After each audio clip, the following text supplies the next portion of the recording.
Ali was an animal, a monster like nothing else. I met him, I was in reform school in around 76. That's what I remember about that. I never even thought about being a fighter. I saw Ali. That I was saw like the moment. all those people coming in. I saw those big, tough guards like little girls. Oh my God. I'm looking at these guys torment us. And they saw Ali, they saw, oh my God, kissing on him. I was crying. Wow, I said, holy.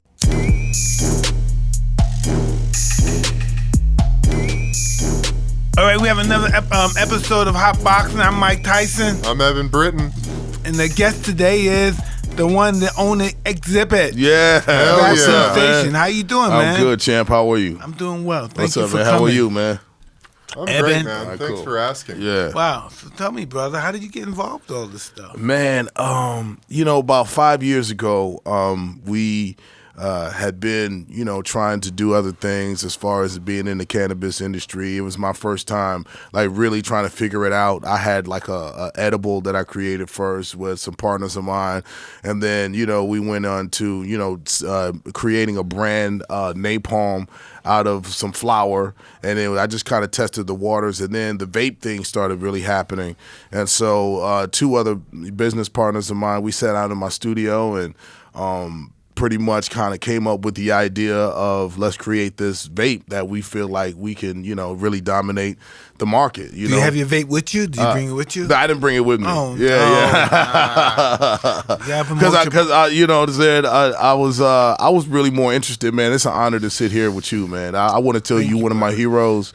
I don't know how many times I didn't use you in some of my records as a name. Hell yeah, dude. I done name dropped you. No, man. No, it's a testament to your power, man, and your presence, brother. And I'm really blessed to be here, man. Yeah, we've talked about it many times. The integration or the close, tightly knit relationship of Mike and hip hop. Yeah, absolutely. Talk a little bit more about that, man. I mean, I think it was, it was a combination of how powerful he came into the scene and how viciously he disposed of his opponents. And it's like, as a hip hop artist, as somebody that wants to have that same kind of presence, it was like the comparison was so, it was like the go-to thing. You know what I'm saying? And so, people still understand the importance of sports and hip hop and how it goes hand in hand. There's a running joke that sports, basketball players want to be rappers and rappers want to be basketball players, exactly. right? Exactly. And so I think with Mike, it was just so powerful, like I said, and so legendary what his career created, and it's like it's never be duplicated. So that's why hip hop is so intrigued with that. Yeah. I never looked at my life from that perspective. I just knew hip hop was a way of life that we were living. And normally, all the people when I first heard hip hop, I was locked up in a reformatory, and we heard it on the radio in the bathrooms, Rapper's Delight, right? And so we went absolutely crazy because before then we would always bring our turntables out in the park or somewhere in the center, and we would play our own music that everybody hated. Normally, everybody playing the Stylistics and stuff, Diana Ross, but everybody hated this hip hop because it was as if we were screaming, but it's not. We were just making our statement. Not unbeknown to ourselves, we were making a statement without even knowing. Yeah. So hip hop kind of came. The earliest of it was off at the end of disco, that era, like late 70s was the beginning of hip hop. Yes. I was born in 74, right? And so my first encounter with hip hop was rapping Duke. The Ha. And then don't. Jam on it. Jam on it. Yeah. That was real dancing song. Those were like my first encounters with hip hop, and then as I got introduced to it, my older brother, he was the first one to bring home the Run DMC Raising Hell cassette. It was a green cassette, and then I started listening to that, and then he had a Kango that I was never allowed to wear his Kango or use his wave brush, but every time time he left, that's exactly what I did. I put it on, I take off my shirt, and I try to emulate, LL. You know what I'm saying? Like, those were like the real grassroots approach that I learned hip hop through. I can remember when Biz Markie and Fresh Prince, Will Smith was on the same crew. Yeah. They used to be in the same crew together. Yeah. Wow. I went to see them perform one day. It probably was 1986, 85. It was in Hartford, Connecticut. I went to see him perform with everybody was there. Really? Yeah, it was Will Smith, Biz Markie. And they were that's singing. dope. That's crazy. Yeah. That's nuts, bro. Hell yeah. I love to hear how, Mike, you were so influenced by hip hop, and the relationship was mutual in that way. Well, listen, we were all, that was the, if you were listening to hip hop in 1980, let's say 85, 86, back then, if you were listening to it back then, you're pretty much of an outsider in society. You know what I mean? You're a different person to listen to that music. No one knew what these people were saying. And now it's the biggest genre. It's taken over pop music. It's become the new pop music. DJs have definitely developed and evolved over time. It's incredible. Yeah, they're now the front man. Yeah. Before they were the back man. Yeah, exactly. Now they're the front man. Interesting, man. And that's all works out. That's just all from the my belief. All this stuff just comes from the universe. You know what I mean? Yeah. Nobody's going to be second. Everybody's going to be first. But it's going to be in their time. Yeah. Everybody's going to have their chance to be first. Everybody's not going to be number 2 or in the back seat forever. Yeah, that's dope. Absolutely, man. Can I fire up one of these? Absolutely, brother. Help yourself. We're man. talking to Sorry. you, so we forget. Here, man. You got one? I'm like, everybody's smoking but me. Sorry, X, dude. My bad, man. No That's worries. my bad. That I should have offered first thing. I think. Let's look at it. Right, hip hop is what, the 20th century, really? Yep. So I think it's one of the biggest inventions in the 20th century. Yeah. Absolutely. It's designed by people who didn't have much, and who didn't have the access to the big equipment or the big marketing or the big promotion.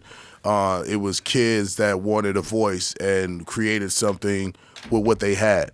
And with that, it just turned into a whole beast. And it's been, saving families, telling our stories, being able to get things out into the open and issues that we have that nobody else is paying attention to. Before the internet, it was music, and music told those stories, and it told about the environment and what these people were going through. And so we've inherited something that wasn't there before, and that's really dope. That's kind of what Mike was saying. It definitely changed people's lives. Hip hop gives people more than any other music I heard so far. Besides the rave type of music, right? It gives people, it gives them soul. Yeah. Connects them with their soul. People who never really possessed the soul, people who appeared that they didn't possess the soul, all of a sudden become soulful. Yeah. Yeah. Whatever the situation soul goes, he becomes soulful. The energy could be how it turns out. I don't know anything about the energy, how it turns out, but he possesses soul. Yeah. I totally know what you mean, man. I think what's really interesting about the evolution of hip-hop right now is that for a long time we didn't understand it was a music business, and we were just excited about making music, right? But now there's more interest in the business side of things, and we have more people that are starting to invest in themselves.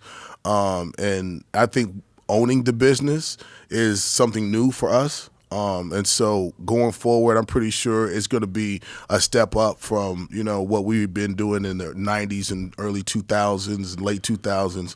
Is ownership is more prominent in hip hop. So you got people that are starting these labels, making more favorable deals, being able to do more for their communities with these things and these entrepreneurial ideas that they have. And so I'm interested to see what the next 10 years is going to look like with that mind state, with that attitude when it comes to hip hop and its artists. You are a super influential piece in the transition of hip-hop as counterculture into the mainstream. You were helping people and making like fucking dope-ass cars out of these like shitty. Some dude has like a shitty van, and you turn it into just like the ultimate. I used to say to myself, I should send my car down this. Yeah, I used to think that too. I used to want the whole world to know. And Mike got his car and told me, I used to send my car down. Hell yeah. Word to my mother. I used to say that I should put my car down there so they do something with this. I don't know, man. That's just how Tell I us, see brother, you. where are you from? Well, I was born in Detroit in the 74, like I said. And then my mom passed away when I was like 9. And so when my dad got remarried, they wanted to live in Albuquerque, New Mexico. So I spent about 7 years in Albuquerque. And then after that, I left Albuquerque at like 17 and came to California, and I've been here ever since. Wow. So, yeah. Yeah, so your mom passed when you were, what, 9? Yeah, 9. Yeah. Wow. Tell me, man, what was that like? It was, I mean, you It don't... had to be a changing moment in your life. Absolutely. It had to be different. Yeah, I mean, at 9 years had to old, you realize don't really... something was different. You can't really wrap your head around death at 9. You don't know how final it is, you know? And once she passed, it was like difficult for me to get past that because my dad got married like right away, you know, and so I didn't have time to grieve or have time to really, you know, get through the process of grieving and being able to go forward. And so I was kind of stuck in this pattern for a long time, and I was very angry. I was very violent. I was doing a lot of, you know, shit that kind of made me like hard to approach, you know? And so I carried that anger with me for a long time until I found hip hop, and I was able to kick and scream and yell and curse and get those feelings out, you know what I'm saying? And be able to translate all that anger and pain into the music. And so it's like I had pieces of my mother that I know resonate through my creativity, and because she was a teacher, she was an English teacher, and she like brought home her lesson plans and like used them on us before she used them on her students. And so that's kind of where, you know, the pieces that I take from her, I realize what they are, and I thank her for my gifts, you know. So I was able to come to terms with it to get to a place where I could actually be at peace later on in life. But when it's weird to lose a parent like that. It's not supposed to happen that way. To lose her that early was really a tough place for me to be. But my father was there, and I think it was harder on my sister than you know, as it was for me. But she didn't have a role model. At least my father was there. I was able to look at him, find his mannerisms, try to relate and listen to his guidance. But, you know, it's difficult for my sister to see that in the same way. You know, she had her dad, but she needed that womanly, you know, encouragement and development. And, you know what I'm saying? So I think it affected us 2 different ways. But regardless of the fact, losing a parent that early is something very difficult to bounce back from. Yeah, I would say so, but you did it. Yeah, absolutely. You did it. And I don't even know if saying that is it. We don't know if we did it. You know, sometimes we think we overcame something because we succeeded in something. You know, but I don't know if we ever overcome that stuff. I lost my mother at 16. I used to never overcome that. Sometimes I think about the relationship we had. I said, wow, we didn't have a healthy relationship because of our situation. Yeah. You know what I mean? And I don't know, and I think about that. I think about my mother a lot more than I thought I would be thinking about. Yeah, hell yeah. I mean, there's people in your life, and then there's family. You know, I have a big family, and on my mother's side, on my father's side, you know, my father just died recently. And so now that, you know, I've had conversations with people to say you're not really an adult until both your parents are not here with you, because now you got to stand on your own too. You're an adult now. You don't have anybody to fall back on and ask for advice. You know exactly what to do. You know what's right and wrong. It's up to you to execute, you know. So that's where I'm at with it, man. I got 2 boys. I got, you know, a family of my own now, and I get it, you know, and I'm just trying to be the best man I can be for them, you know. That's all we can do. You know, sometimes when I do some self-evaluation of myself, and I wonder who was the first me.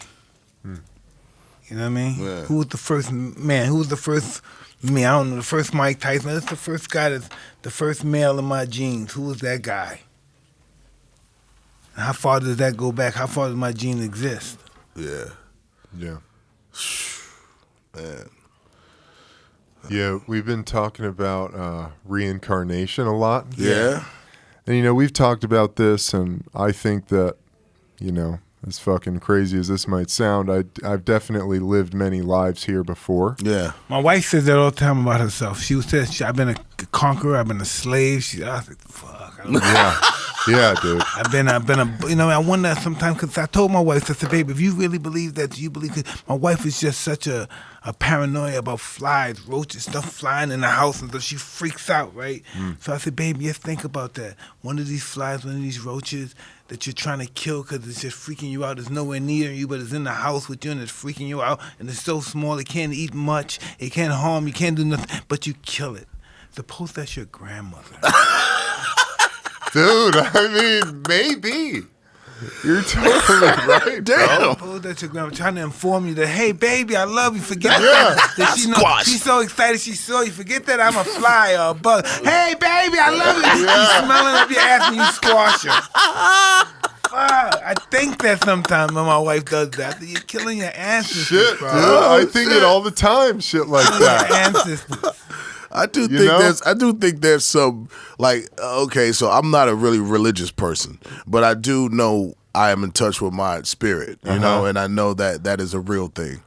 And I feel like the lessons that we don't learn in a lifetime, maybe you be sent back here. You can't go to the next level. You can't go to the next step until you've learned that lesson. Absolutely. That important thing that makes you whole, you know? And I don't think any of us can go forward in this life or the next without being a complete, representation of yourself, you know? And that has to be from inside. And you know what's right about you. You know what's wrong about you. It's about, answering and rising to that occasion, and making that change. Yeah. If that's what you want to do. Some people live in dark and they stay in the dark and they don't care about coming out the dark. And that's the light blinds okay too. them. Yeah. It blinds them. The light blinds them and it frightens them. And it's up to you to make that decision of who those people are, and either you can disconnect yourself from them or, you can keep them at arm's length, but still you got to know what's right and what's wrong for you. I chose not to stay in a place of negativity or depression or just trying to be around people that I feel deserve that kind of respect when I'm not even respecting myself. So it's like you have to make those decisions for you and not really care about who it affects, but the people that care for you and love you, Yeah. Dude, this is getting deep. Yeah. We're getting deep now. Well, my question is like, if we come back, how do we know is it a decision you make in the other level? Who you asking me? I'm asking the same questions. Do you maybe you come back as a tree? No, my wife was saying that too because I was looking at this guy. I forgot his name. I was looking on YouTube and he said some people said they came back as a rock, some as a squirrel, some as a bird. Right. And this that would be fucked up to go back as a rock. The guy said we was the rock. He wasn't cool. He wasn't cool when he was the rock. Not the rock, the actor. There's like just a rock. The guy said he came back. I A rock wasn't cool. Rock the actor. No, I'd love to come back like that guy. The rock wasn't. No, he said the rock wasn't cool. It wasn't like being a rock. Sitting somewhere for centuries. Just watching. Just watching stuff. Yeah, that would be an ultimate universal lesson. Yeah. That you would have to be exercising. Yeah. Sit your ass down. Yes.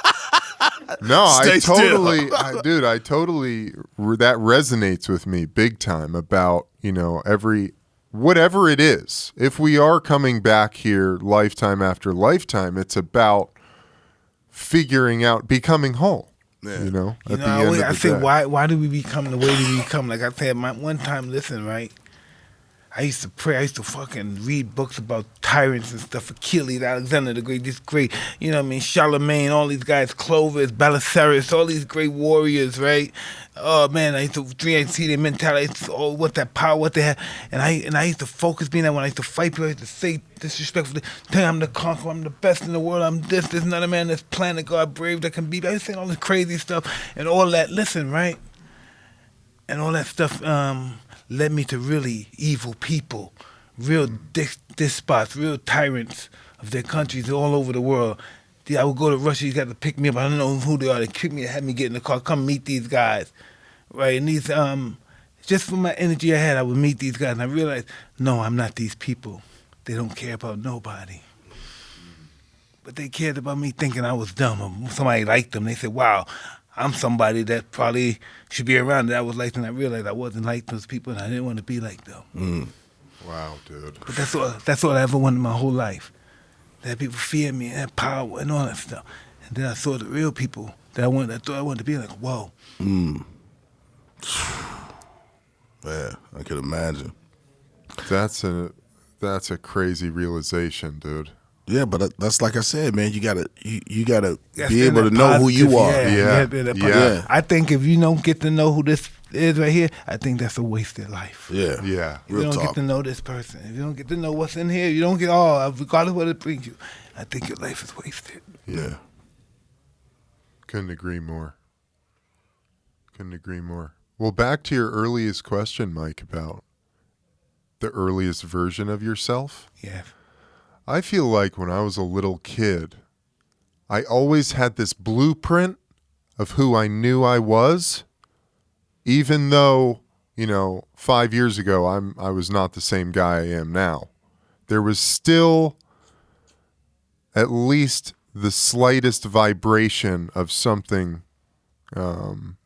consistent from a long time ago. And that's what's really gotten me on the path that I'm on now, where it is all about me. It's all about what's going on in here.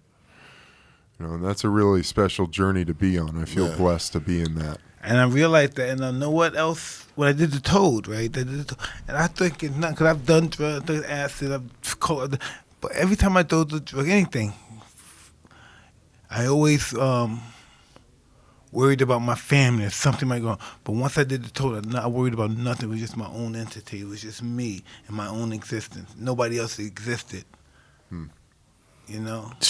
I must have did that shit wrong. I did mushrooms twice, and every time I think I did it wrong. I fucked. Either I took too much, or and it was not good. What was your experience? Oh shit, dude! Really, I don't know. Mushroom don't even affect me. Oh man, it was a terrible experience, man. First time I did mushrooms, I was a kid. And this guy gave me a whole bunch, and I didn't know, you weren't supposed to eat the whole thing. So I took like a handful, and then I drank some orange juice because he said it intensifies the whoop wop. And then he gave me a vitamin C pill. So I was like out of control. It was very bad. Yeah. So long story short, we drive about an hour to this house party. And so, it hit me at the party. And so I had to go to the bathroom.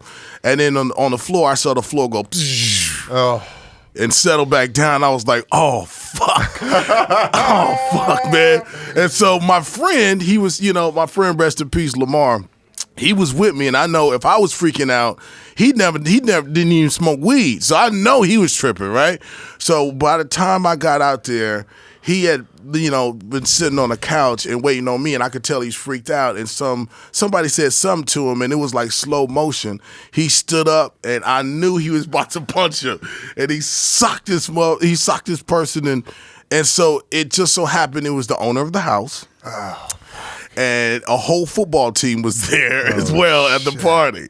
So we're tripping on these fucking shrooms, and we try to fight our way out this party. My God. We get into this car, and so they throwing bottles and stuff in the car. So keep in mind, this is my first time doing mushrooms. Yeah, and so we're driving back on the way back to the crib, and if you've never done shrooms before, it takes you on this emotional roller coaster if you're not prepared for it or know what to expect.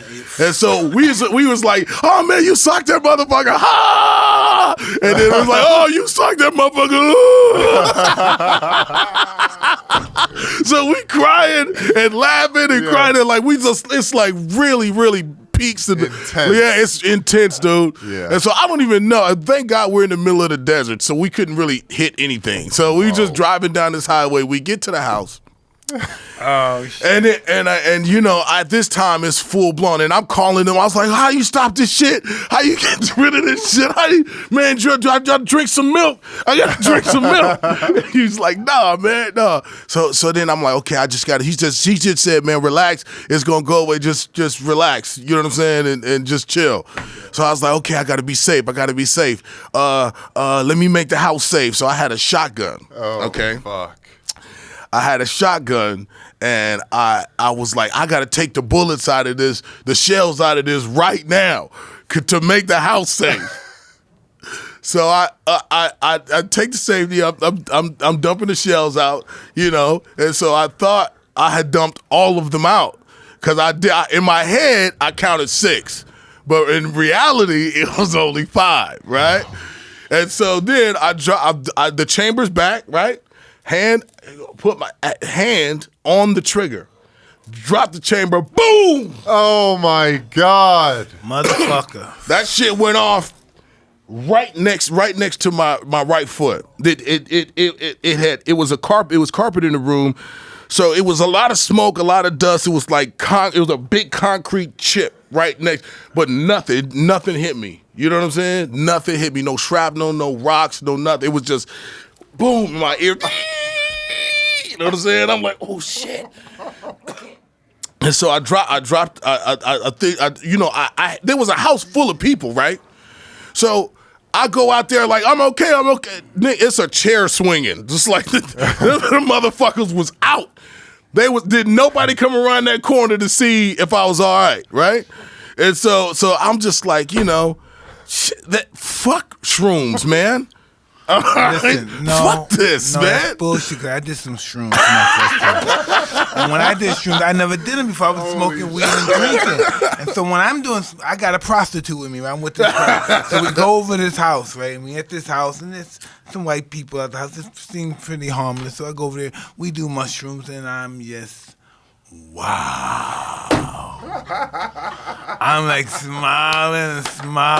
And at this time, it was like people were taking shifts coming in the house. You know, first it was this nice little white crew came in there, cool. I'm like the only black guy there, and I'm just really harmless, and I'm the black guy. And then later on, early in the morning, boom, there's some brothers in there. I didn't know this white guy knew any black girl. I thought I was only, but they got the different kind of energy, right? So eventually, I go, hey guys, you want anything? And they go like this. And then my fucking radar is fucking freaked out. I'm on mushroom. Whoa, they want some fucking trouble. Oh no! That's just the first thing that came out. And my fucking ego, he didn't say no, champ. It's okay, champ. I love you, champ. He didn't say that. My ego wanted them to like bow down or say some shit like, I know you make me feel comfortable. They didn't make me feel comfortable. So my motherfucking ego went up. Boom, right? One of them was looking at the prostitute I was with. Right, and I think she's smoking. She said, "Baby, I think one of them gave me a fucking downer or something, a Mickey or something." And once they did, I took a golf store and I started laying these motherfuckers. A golf club? Yeah, I found the golf and I started laying. Holy shit! And when one guy ran, two of them ran right, boom, right through the door. They got into a car. The other one locked himself in the bathroom. I'm trying to get him to come out. You're coming through the door. And the girl is at the prostitute said, "No, baby, please, no, baby, no, please, no." And they're trying to grab me out. And I'm talking crazy. Oh man, the mushrooms had me freaking out.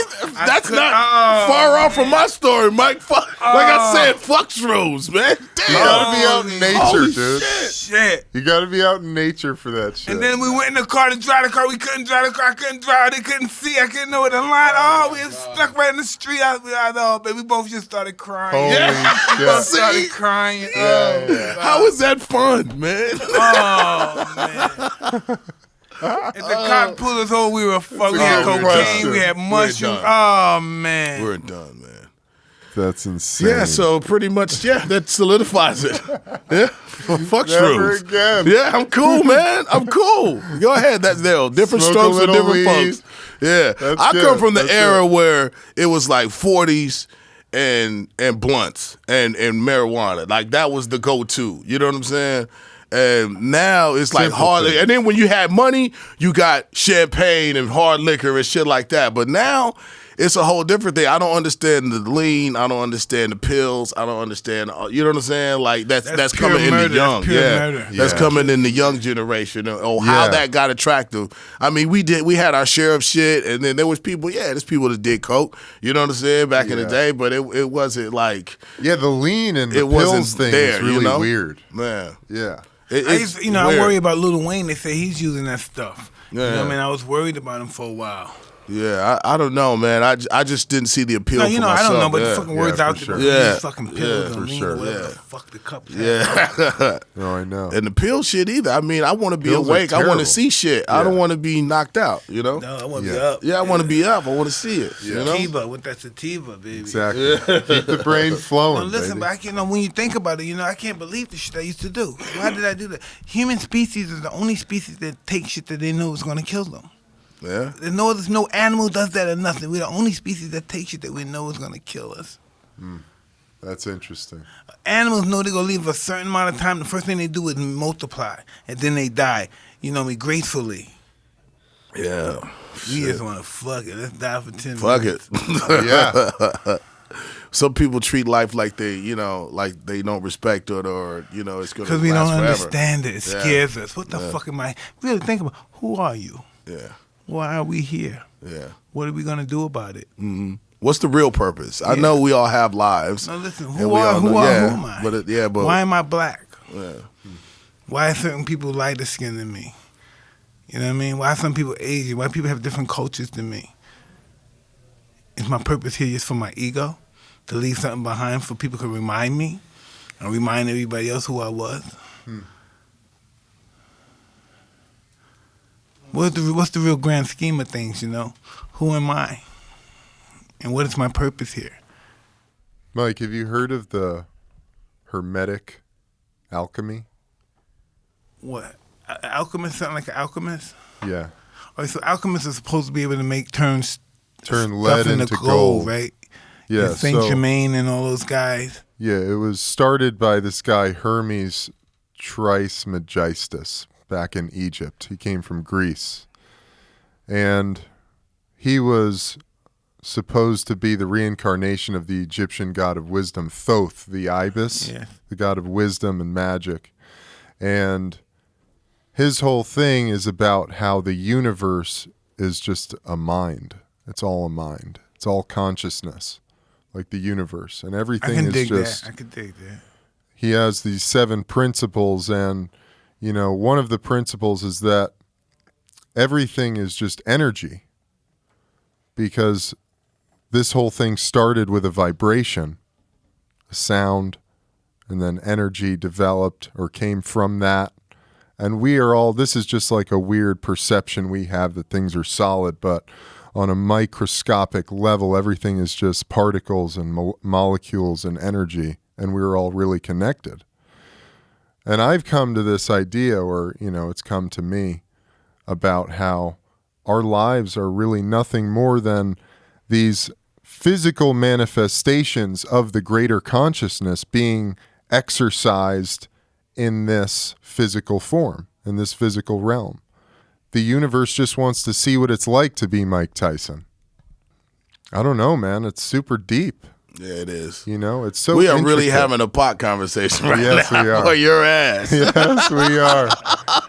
But I agree. But I agree, man. Like I said, I'm not a religious person, but I know the spirit is real. And so I guess the only thing I can do, instead of trying to, because it'll drive you to something, and I don't want to be rushed into believing what everybody else's belief system is. It's inconceivable. You can't imagine your brain is making this shit up. Right. Yeah. Right. It's inconceivable. You can't believe your mind can do this. Yeah. So I just try to be a good person, man. And if when I pass, what's a good person? A good person is just trying to be cordial and respectful to as many people as possible until proven otherwise. Is that your experience of a good person? No, not necessarily. I'm just talking about me because I know who I am. It takes a certain person to want to murder somebody. and then it takes a different person to want to murder somebody behind their back. You know what I'm saying? Without them knowing, and then there's a different person that doesn't want to murder at all. I know in my spirit I don't want to murder. You know what I'm saying? But I mean, I'm gonna try to live my life towards that way as much as possible. It's so funny that you said that, because driving here we're talking like that, and from my experience of having this conversation and talking about the evolution of people and thinking of people, that we're all capable of. We come from savages. We all have that in us. Yeah, yeah, absolutely. That's who we are. Yeah, but the laws just made put it in captivity. We're afraid of laws and stuff and all that. But that's who we are. That's where we evolved from. Exactly. Savage. Yeah, I mean, we all have the potential for violence. We all have the potential for doing harm, but it's a choice. It's a choice you have to make for yourself, and whether you do it, some have to work harder than others. But for me, I know that I want to be creative, that I want to leave something of a legacy that people will be able to relate to and expand on. And that's what I'd like to do. That's me trying to be a good person. Now, what happens after I pass, who knows? If I get there and, there's a God or an energy source or a black hole, or I'm reincarnated as a rock, I mean, regardless, I want to be prepared for that next step, And so I think having your karma clear, having your spirit, clear, and we all make mistakes. We all do things that, we regret over time. But trying to realize what those are and what those were and navigate past them in the future, How do you forgive yourself? Oh, you have to. What steps do you go by doing that? What do you say to yourself, that honor forgiveness? I mean, it's like, I think making amends to people that, if you can, helps. And then being able to know that you've acknowledged that. I think acknowledging your wrongdoing is half the battle. Knowing that you did it, saying you're sorry to, apologizing to someone that you may have done that to, or you may have just done it to yourself. You have to realize that, okay, cool. I did it. I know I can't get that time back. Some things you can never repair. But be okay with that and realize what it is, accept it, and move forward. And like I said, in the future, try to avoid making those same mistakes again. That's the only way you can do it. But it's so necessary to be able to get past that, and respecting that, and forgiveness, being able to forgive yourself, is being able to acknowledge it and not do it again. I can dig it. Yeah. I don't know, man, but being able to forgive is powerful, and forgiving yourself. You have to, man. I mean, carrying things, forward past where they need to go is something that we all used to. I mean, we all do it. I mean, it's just something that it takes a lot of energy to hold a grudge. It does. I personally have done that. It does. And I don't have the bandwidth to do that anymore. I have things that, there's more people that appreciate me than don't. Yeah. And so instead of focusing on the people that don't, you can never, some people are never going to like you. And that's all right. I don't have to focus on you. But there's more people that like me than don't. So I'll focus on them and keep my energy there, because we spend so much time talking about haters. I got haters and haters this and that. Yeah. Fuck that. Yeah. These people are probably fans in the first place. Yeah. And just don't have no other way to communicate. Because, believe it or not, hate is the lowest form of love. You know what I'm saying? Yeah. Because you're existing in their mind. Yeah. You know what I mean? You're existing in their existence. Yeah. Yeah. Why would somebody want to hate you? If they even think about it, why would they want to give you that energy of hate? Yeah. Yeah. Why? If you hate love me, and hate are the two sides of the I'm same coin. I'm not going out of my way to go shout at people I don't like. Yeah, you know what I'm saying? Obviously, you are bringing some kind of energy my way because you don't know how to say it no other way. Right. But I move forward to, and now I'm only focused on the people that appreciate me, that love me. I'm not worried about converting anybody or making them like me, because you can't do it. It's impossible. Yeah. Love who love you. Yeah. Yeah. Sometimes you can't take that hate and anger and pain away. For sure. So what you have to do is figure out how to channel it. Like I said earlier, when I knew that I was going a certain route, I was like, when I found hip hop, I was able to channel that, and it didn't go anywhere. I was still angry, but I found an outlet where it didn't harm anyone.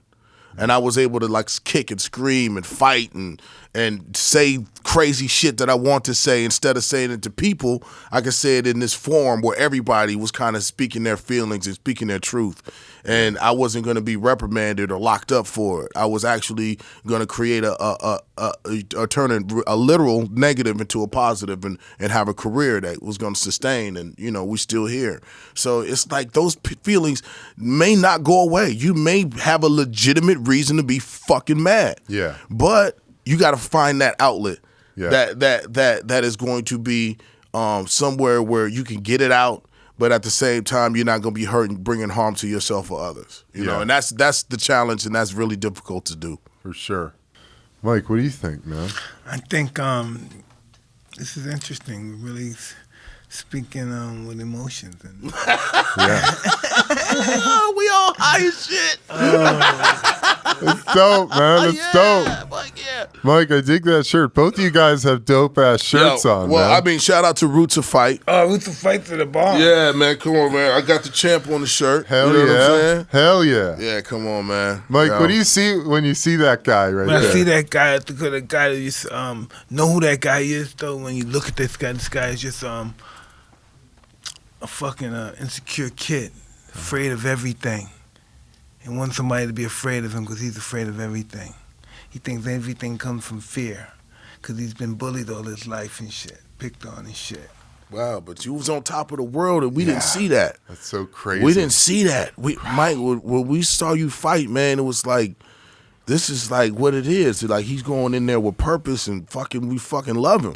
We didn't see the fear. We didn't see all that. We just saw fucking beast mode. Like knock that motherfucker out. That's You know what what I'm it saying? was. Oh, Just that's a what savage. it was. Yeah. For the next time, you see what I did to him, motherfucker? You're next. Wow.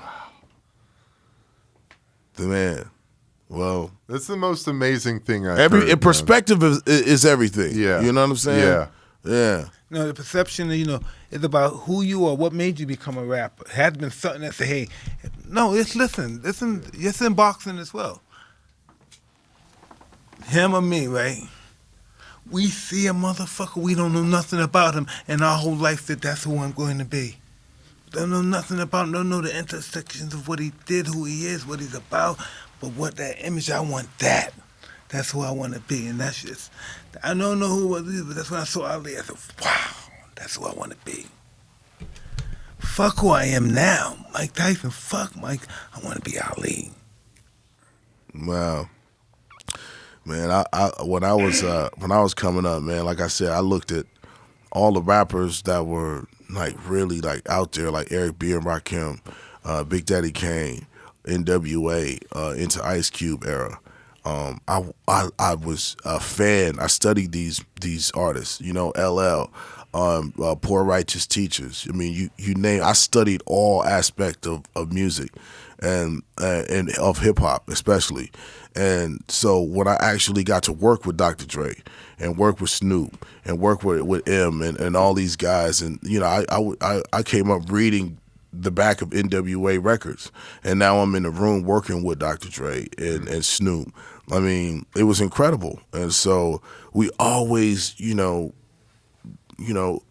push ourselves as a creator. No, but tell me this, but I know we saw that, but what was it about them, what is it that you wanted that they had? It was something that they had that you wanted. Well, I mean, for me, when I first came up, the whole money thing was not real prevalent in hip hop. It wasn't like the thing.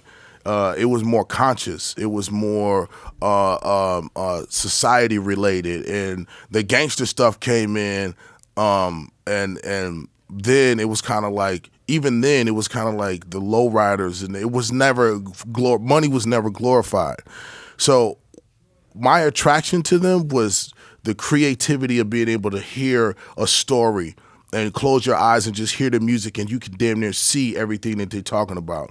The creativity of being able to put words together the way they did, and my comprehension was really high. Again, like my mother was an English teacher, so I was very intrigued by the smarter the rapper, then the more intrigued I was, because he was able to put words together that was not easy to do.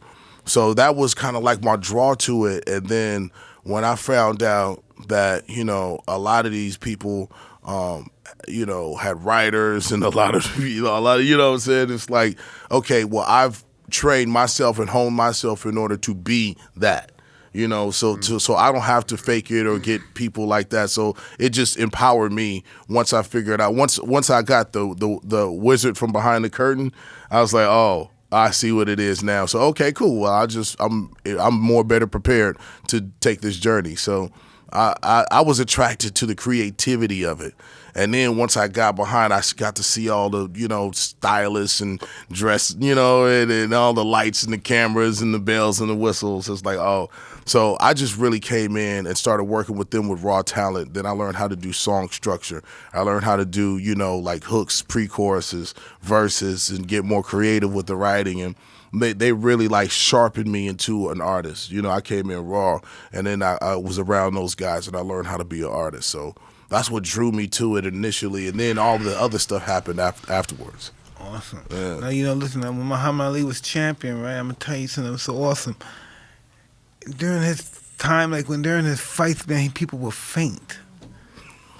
They would faint. They'd be out through the whole fight. They missed the whole fight because they fainted. It's too much excitement. That's crazy.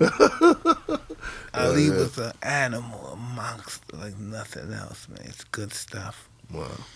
That's amazing, dude. And that's what I want. I want people to do that. Fuck. It was almost like godly stuff, man, this guy. You can't. Have you ever met him? No, I didn't. Oh, to me, he's just the humblest man, and all that he's done and said and stuff. He was just special. Yeah. What was the first time you met him, Mike? I met him. I was in reform school in around '76. How old were you? 77, around 10 or 11. Oh wow, wow! You met him that young. Probably 12. Yeah, he probably He came to visit us. Before you even started boxing? I never thought about boxing in my life. Never knew anything about boxing. Wow. Whoa, Then I dude. met him. We watched the movie The Greatest, and he came in. He's talked to us for a while. And I said, I just want to be like him. So I be like, the fucking last thing I remember, I want to be like him. I never got in trouble again. I started after that institution. I met somebody in another institution that used to be a professional boxer. He taught me how to box, and I got too good. So he said, "I'm gonna take you to cuss. He's gonna take you to the next level." And this is why I'm here now. Wow. Dude. Fire. Mike.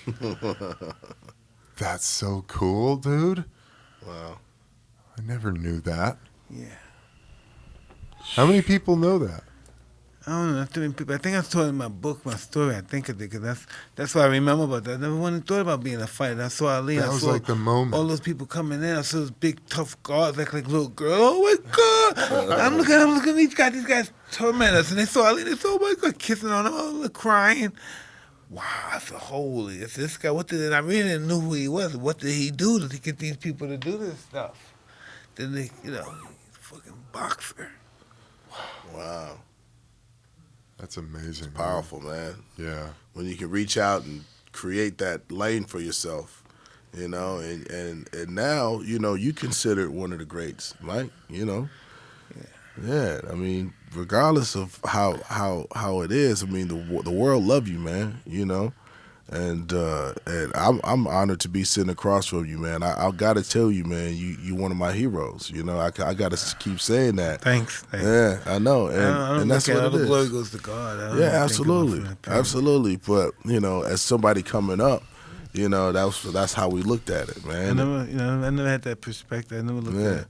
I used mean, to be always fuck away from me. Yeah, but that was what we loved. That was it. I mean, it's rough out there. It's rough out there, and you represented you represented us. Like, you came in there with no fluff, no shiny shit, black trunks, towel, fucking black boots, whoop ass, let's go home. Yeah. Let's go home. So true. That was it, man. And we loved you for that, man. And we still love you for that because of what you represented, man. And it's the same principle and the basis of hip-hop, man. You coming from nothing, you making something. And that's all it is. That's where it starts. That's where it stops for me. You know, we all have ups and downs. I'm not looking at that. You know what I'm saying? Because the first man with no sin could cast the first stone, and you know there ain't gonna be no stones thrown. You know, so that's how I see it, Mike. That's the truth. You know, and like I said, brother, I'm very proud of what you've done. I've saw the reviews on the one man show. That was fun. Undisputed, and now you got Tyson Ranch. You know what I'm saying? You breaking into and representing this cannabis space well, because there's not many people that look like us in this space. You know what I'm saying? And we I want you to be our guest when we open up too. Absolutely, man. Whatever you need from me, Mike, I'm there for you. You need to check this. It's gonna be so state of the art, man. Yeah. So ahead of this time. Absolutely, man. I saw the renderings. I know you got a big project coming, and whatever you need from me, brother, or from Brass Knuckles, we'll be there to support you. You with Brass Knuckles? Yeah. I see Brass Knuckles all the time on the thing. Yeah, absolutely. Tell me about that. Everybody always asks me about Brass Knuckles. Yeah. They're the guys with the vapes? Yeah. That's the vape stuff, right? Yeah. I got 2 other partners. We created Brass about 5 years ago. That's you? Yeah. Are we in business with them? Do we know them? I don't know. We can't. Yeah, well, you know the guy now. That's incredible, bro. I watch Brass Knuckles on the billboards all the time. Yeah, that's incredible. I got 2 other business partners. We started about 5 years ago, and we created this. How's it doing? It has to be doing what I'm hearing about it. It's great, man. The brand awareness is really well. You know, we going rolling with the punches with, you know, the regulations as they roll through and change every week, every day, every month. And, you know, but we created a brand that we're really proud of. It's in California and it's in Nevada. And now we have plans to, you know, expand, go across the country. And I mean, it's been a great experience for me because I didn't say Xzibit's Brass Knuckles for a reason. We wanted the brand to be the star. You know, and so once we put it out and it became a lifestyle brand and something that can be very recognizable, not only just in the cannabis space, but just as a brand, period. And so as we expand across the country, it's going to be exciting because this is, you know, before the big boys come in and the big, you know, farm money and, you know, tobacco money comes in, there's a real opportunity for the people who really are into the culture and from the culture to come in and actually build these things that, you know, show it how it can be done the right way and attract the right people who want to come in and be part of this wonderful community, man. But it's how been do we great. make the tobacco people the right people? I mean, they're going to come in regardless because once it's federally recognized, it's going to be, they're already all hands on deck. Yeah, they're sneaking in, and they're coming in through these corporate, stock buys and stock buys and stock exchanges and. But it's until it's federally recognized, it won't be time to play hardball. Yeah. But right now, there's a time to go out and really create. They want the infrastructure to be set first, and then they're going to come in, and that's what they're allowing us to do. Yeah. Just create the infrastructure, then they're going to come in and buy out the biggest people first. Yeah. Well, I mean, it doesn't mean that they can't come in and do it the right way too. Right. Right, but I mean they're gonna throw their weight around. Yeah, of course they are. Yeah, but again, I mean it's like that matters not. If you determine and you have a dope vision, it's gonna work. You know, absolutely. We started with 6,000 carts. Wow. And then created Brass Knuckles as it is today. So shout out my partners Mike and Dave. We really created something special. Big up on Brass Knuckles. I'm so happy that you're involved with it. Yeah, man. It's been a roller coaster, but it's been fun too, man. Yeah. Yeah, that's awesome, dude. So you tell us what's happening in the music world. What world are you dealing with now? Yeah. A lot's changed since I came out. And I know that, I don't want to make trap music. I know that's very popular. But I feel like I just need to do what I do really well. So, I got a bunch of guys around me that, range from the classic artists all the way down to the new guys coming up. So I can hear it. And I know different energy is in the youth now, And so I have to respect it, Do you think it's talent they have? Do you think that's talent? Really? In their way, yes. You know what I'm saying? Because in my way, you got to think about it. And I think this is going to sound fucked up, but it has to do with the education and and being able to retain information.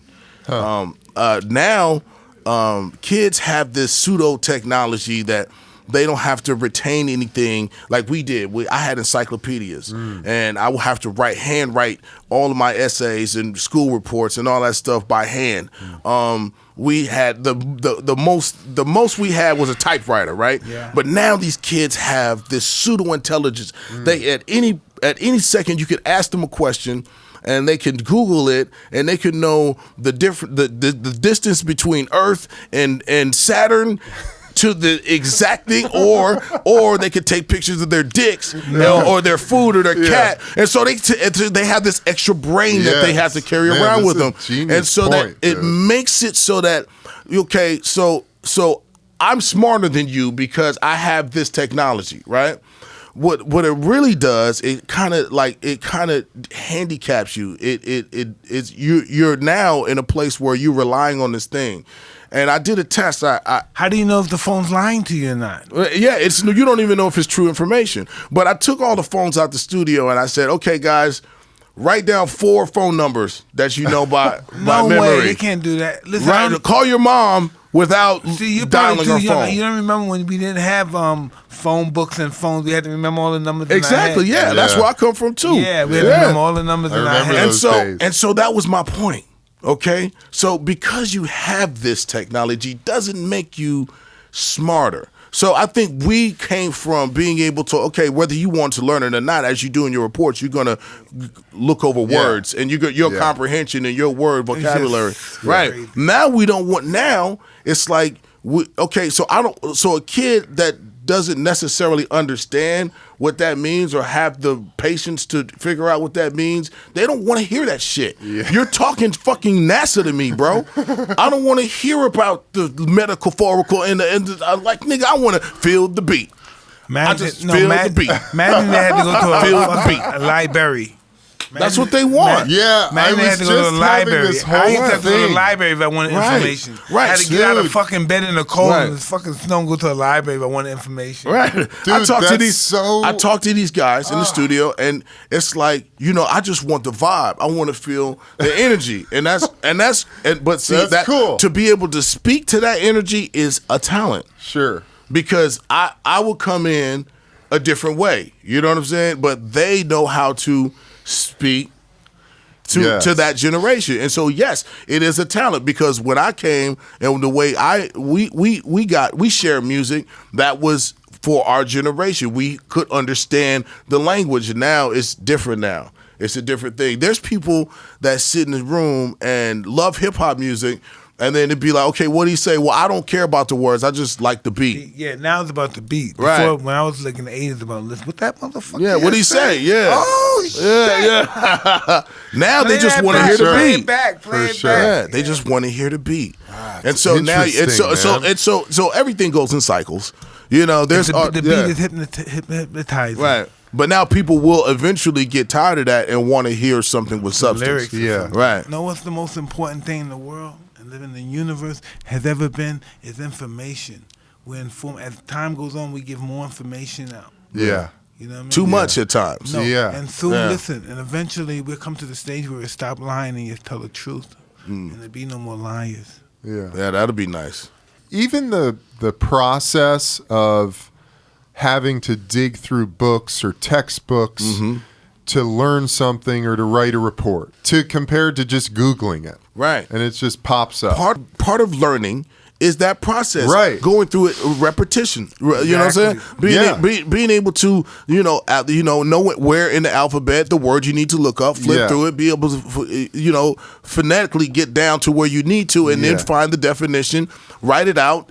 There's something about writing and retention of information. Yeah. And that's it, man. It's like, That's gone. That process is gone. That's gone. And so now it's kind of like you don't even have to know how to spell correctly. Yeah. And so now it's kind of like we're relying on this pseudo technology, this pseudo intelligence. I'm sorry. Probably lying to us. Yeah. That's probably that's kind of over time being able to be swerved and curved either to the right or to the left. Yeah. Depends on who's in your web search. Right. In your Google. So it's a different thing, man. That's interesting. Yeah. It's all perception. Yeah. I still read books. I still, write. Yeah. You know, because that's what I know. I mean, just because it's there, I mean, it's cool, it's convenient. Yeah. You know, I can write notes, I can make phone calls, but, you know, I'm not going to put my bet on there. You know what I'm saying? Yeah. I don't want to become that dependent where I just stop using this and depend on this. Yeah. Shit, man. You think we're good? I don't know. We're never good, but we're always happy. We're always happy, but we're never good. You know. That's a good one, Mike. That's a good one, bro. Yeah. Well, how'd you get the name Xzibit? How'd you come to that? Shit. You analyze shit. Yeah. You analyze it. Oh man. Xzibit. Actually, it came from. Well, when I first started writing, I was 13 years old. And it was like Ice-T, Ice Cube, you know, all these guys had Ice or MC in front of their names. MC Hammer, MC Search, you know, MC Ren, you know what I'm saying? Young MC. It was like MC was the go-to, just like it was that times little. Yeah. You know what I'm saying? Yeah, like everybody now is little this, a little this, a little that. Right? I'm like, why do you want to be Lil? So at that time, at that time it was MC this, right, or MC that, or Ice something. You know what I'm saying? So I was like, I want to go to the opposite end of the spectrum, and so I was at a battle one day. I still hadn't figured it out, and we used to battle at lunchtime. So I was battling, and this guy named Tony, I never forget, Tony and David. David used to beatbox, and Tony was this country dude that used to try to rap, but he was singing other people's shit. Like, he was singing the raps off the radio, and he had this twang, and he down at night, you know what I'm saying? He was like, and so one day I wrote my own rap, and I said that rap, and it was like, and I said his name. And I was like, and he's like, yo, man, he said Exhibit A, you know what I'm saying? And so that's where it started. One of the things in was Exhibit A, because my real name is Alvin, right? Yeah, yeah. So I was like, oh shit, I'm gonna just use that, Exhibit A. And then I spelled it regularly with the E first, Exhibit A, and then I dropped the A and then put an X and a Z when Ebonics came into play.